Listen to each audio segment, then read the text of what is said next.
Judul kita adalah ketika roh berpisah dengan jasad. Macam-macam takdirnya. Ada yang roh itu ketemu dengan jasad sebentar aja, nggak lama, habis itu dia keluar lagi. Likulli ummatin ajal. Setiap orang punya ajal. Ajal itu apa? Limit, batas waktu. Idza jaa ajaluhum, kalau ajalnya sudah sampai, la yastakhiruna sa'atan, tidak bisa ditambah walau sesaat, wala yastaqdimun, tidak bisa didahulukan, dipercepat walaupun sesaat. Allah mentakdirkan ruh Abdul Somad bertahan di dalam sampai hari ini. Saya sampai hari ini dimuliakan, dihormatan. Kenapa? Karena masih ada ruh dalam jasad. Andai ruh sudah keluar dari jasad, anak kandung pun takut, istri pun tidak lagi suka. Kenapa? Tidak ada seorang istri yang mau satu tempat tidur sama mayat. Mana ada? Selama ini yang diperhatikan orang apa? Jasad, jasad, jasad. Tonton tuh TV dari pagi sampai pagi. Yang diperhatikan apa? Jasad. Dari mulai tapak kaki sampai ujung kepala, jasad. Tumit, retak-retak, pecah-pecah, oleskan Nivea. Jasad. Sampai ujung rambut, rambut Anda gatal berketombe, siramkan Rejoice. Begitu dia mandi, langsung turun salju ke kamar mandi. Sampai anak gadis nyetop mobil di jalan tol, oh iklan apa? Ketiak hitam Rexona. Yang diperhatikan semuanya jasad, jasad, jasad, jasad. Oleh sebab itu maka perhatikan ruhmu, jangan sampai ruhmu mati. Emangnya dia bisa mati?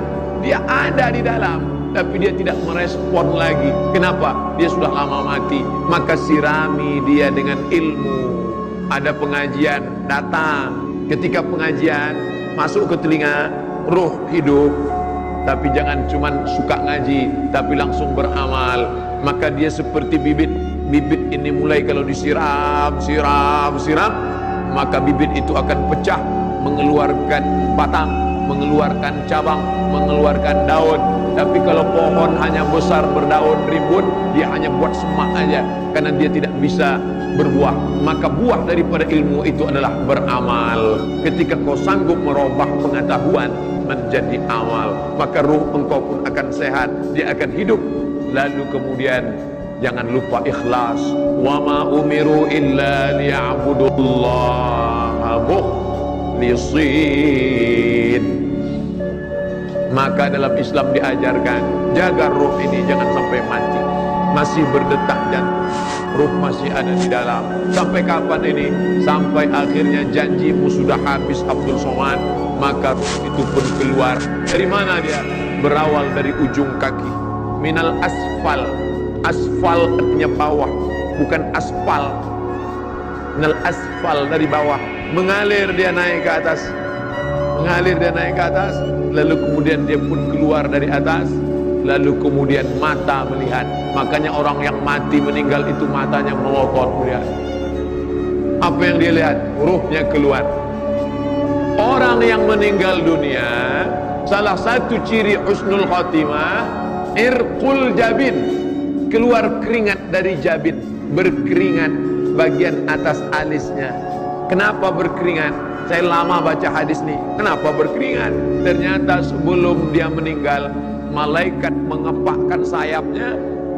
Dikepak sayap malaikat itu, matanya melihat, hai Abdul Somad, inilah tempatmu di surga, blok C nomor 15.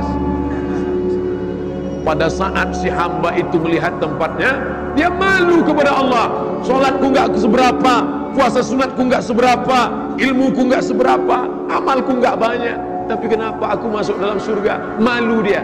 Respon orang yang malu, biasanya perempuan tersipu malu, biasanya laki-laki merasa malu. Kalau dia dipermalukan, merah telinganya, naik darahnya, atau bisa jadi keringat dingin. Tapi mayat yang akan meninggal dunia, jasad yang akan ditinggalkan roh, ungkapan malunya berkeringat atas keningnya. Orang beriman, ruhnya keluar seperti embun yang menetes dari ujung daun. Ini daun, pada saat tengah malam embun turun awan ke bawah, lalu kemudian berkumpul dari sisi-sisi daun, menetes di ujung daun. embun menetes ke bawah, daun tidak ada yang ranting patah, daun tidak bergoncang. Begitulah keluarnya. Tapi bagi orang yang berdosa, seperti duri ditarik dari kain, dari kulit yang basah, panah yang masuk ke kulit, lalu ditarik dengan kuat sampai dagingnya terikut. Begitulah rasanya kematian. Ada yang mengatakan kematian itu seperti tebasan pedang di tempat yang sama beratus kali. Ada yang mengatakan kematian itu seperti mata kail pancing ditarik dari kulit yang basah. Ada yang mengatakan kematian seperti kambing yang dikuliti hidup-hidup. Semua menceritakan itu kepada Nabi Muhammad sallallahu alaihi wasallam. Makanya selalu kita berdoa, Allahumma hawwin alaina fi sakaratil maut. Ringankan kami ya Allah saat sakaratul maut, karena kami tak tanggung takutnya untuk merasakan itu semua. Tapi kita tak perlu terlampau takut. Jangan gara-gara pengajian ini terlampau takut, pulang bawaannya takut aja. Nanti masuk kantor nggak takut mati lah. Mati nggak perlu takut, karena mati itu adalah resiko hidup. Berani hidup, berani mati. Takut mati, jangan hidup. Takut hidup, mati aja. Nah ini resiko. Mereka hampir semuanya kalau sudah cerita mati takut. Tapi Islam justru cerita tentang mati. Kenapa? Mati adalah semangat kehidupan. Kenapa kita beramal soleh, persiapan untuk mati? Makanya saya tidak ingin, awalnya saya ragu untuk menyampaikan tema ini. Ruh ketika berpisah dengan jasad berarti mati. Saya tidak ingin selesai pengajian umat Islam di Bandung bawaannya mau mati aja semua. Lalu ruh tadi pun keluar. Ketika dia keluar, ruh yang baik disambut oleh malaikat dengan kain kafan yang terbuat dari cahaya. Kalau mau mencari tentang perjalanan roh ini, buka kitab Musnad Ahmad bin Hanbal, diriwayatkan oleh Imam Ahmad bin Hanbal dalam kitabnya Al-Musnad. Disambut malaikat dengan meletakkan kain kafan dari cahaya, lalu roh itu pun ada, dibawalah ke pintu langit. Begitu dibawa seperti Isra Mi'raj. Assalamualaikum, kata malaikat pembawa untuk membawa. Maka malaikat yang menjaga pintu langit, kami sudah lama menunggu orang ini karena kami merindukannya. Tiap malam dia bermunajat, kami melihat dari langit. Tiap malam dia salat tahajud, buku catatan amalnya selalu dibawa, kami melihat namanya. Inilah orang-orang yang masyhur fis sama walam yakun ma'rufan fil ardi. Malaikat mengenalnya, tapi YouTube tidak mengenalnya. Berapa banyak orang yang masyhur di televisi, masyhur di Google, masyhur di meme, masyhur di macam-macam, tapi malaikat tidak ada satupun mengenalnya. Lalu kemudian roh itu pun dibawa ke tempat yang bernama Illiyin.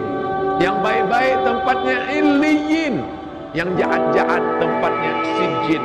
Adapun roh yang jahat ditarik dia dengan paksa, lalu kemudian dibawa ke tempat Sijjin dengan berbagai macam bentuk siksa. Bainahuma barzakh la yabghiyan.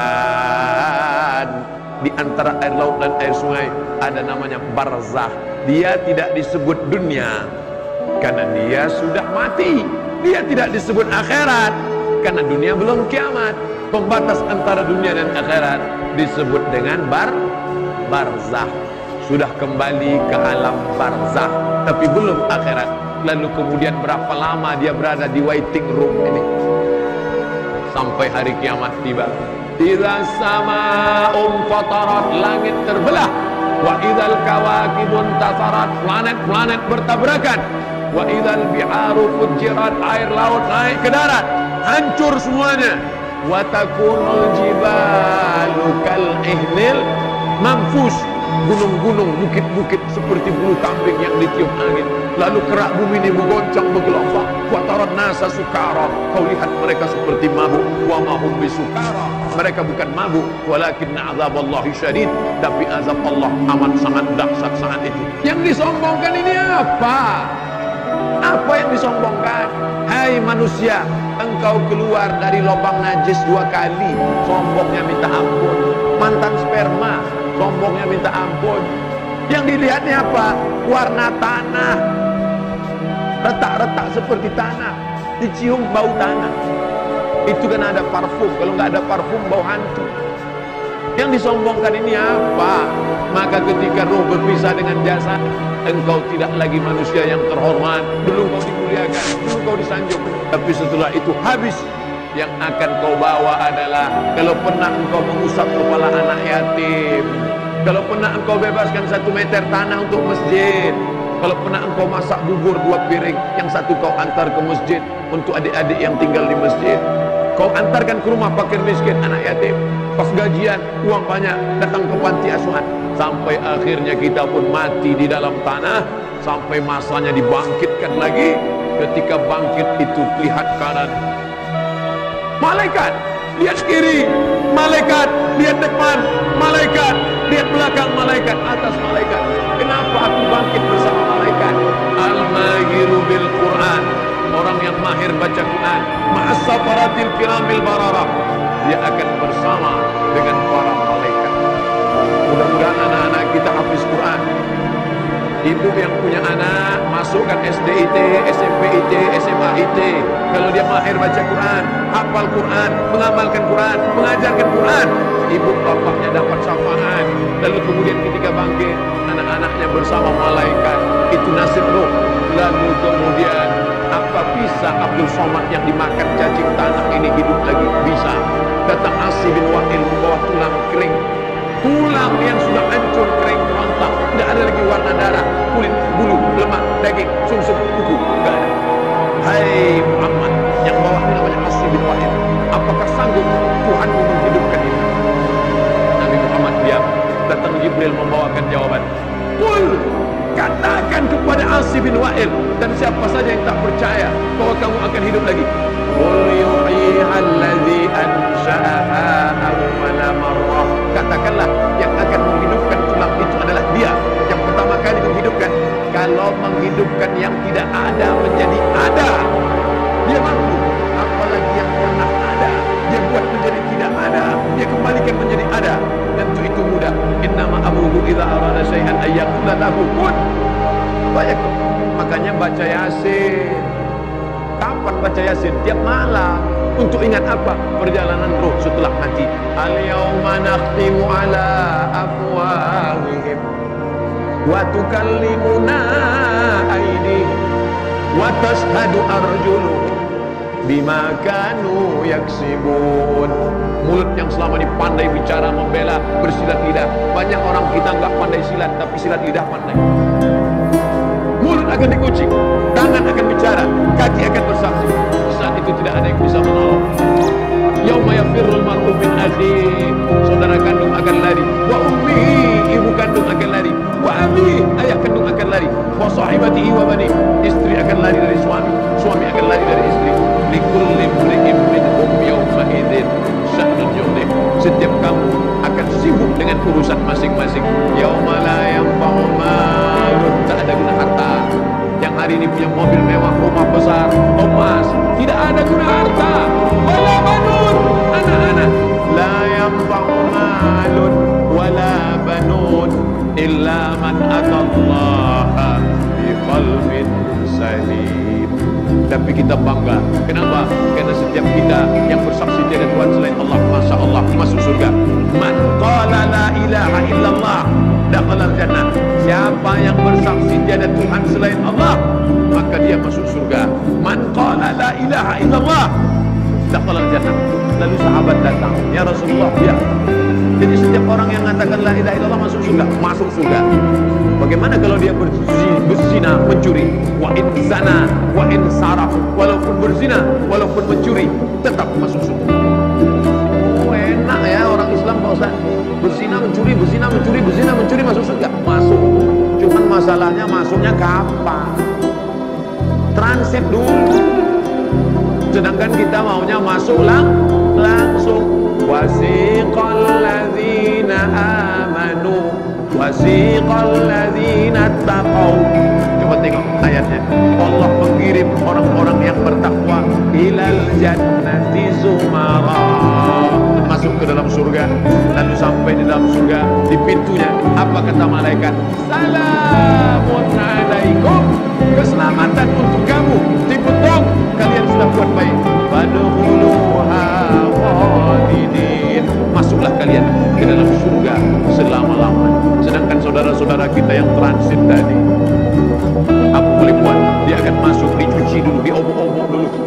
itulah baru dia masuk. Makanya setiap kali kita minta Rabbana atina fid dunya hasanah wa fil akhirati hasanah wa qina adzabannar. Allahumma ajirna minan nar, Allahumma ajirna minan nar, Allahumma ajirna minan nar, Allahumma ajirna minan nar, Allahumma ajirna minan nar, Allahumma ajirna minan nar, Allahumma ajirna minan nar. Saking takutnya masuk neraka, diletakkan batu kerikilnya di tapak kaki, mendidih petak di kepala. Seringan-ringannya azab. Makanya kita minta selalu selamatkan, jangan aniaya orang, jangan makan gaji tukang cucimu, jangan tunda gaji securitymu. Memangnya kau bisa selamat di hadapan Allah Subhanahu wa taala? Kita maunya mati dalam keadaan plong pada saat ruh berpisah dengan jasad. Di saat ruh kembali bertemu dengan jasad, kita masuk ke dalam surga Allah. Tapi begitu orang beriman ini mau masuk ke dalam surga, dia lihat sekeliling. Ya Allah, aku bukan menolak permintaan, aku bukan menolak perintahmu ya Allah, aku tidak mau durhaka ya Allah, tapi saudaraku yang dulu sama dengan aku, yang sama-sama ngaji, kok sekarang nggak ada. Orang beriman tetap ingat saudaranya walaupun di pintu surga. Sebaliknya kawan yang katanya seiman, jangankan di pintu surga, di pintu pesawat pun lupa dengan kita. Orang beriman sampai di pintu surga, dia masih tetap ingat, ya Allah, temanku dulu yang sama-sama puasa dengan aku, yang sama-sama sholat dengan aku, kenapa dia tidak ada sekarang? Ternyata dia di dalam neraka.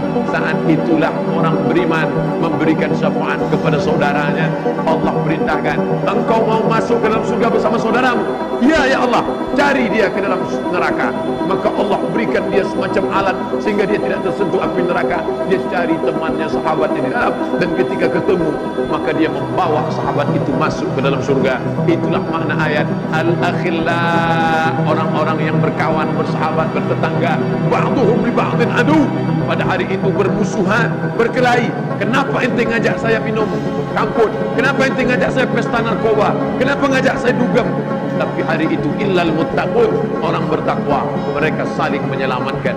Maka itulah orang yang mendapatkan undangan Allah. Ya ayyatuhan nafsul mutmainnah, wahai jiwa yang tenang, irji'i ila rabbiki radiyatan mardiyah, kembalilah engkau kepada Allah dalam keadaan Allah ridha dan engkau pun ridha kepada Allah. Wadkhuli fi ibadi, masuklah bersama golongan hamba-hambaku.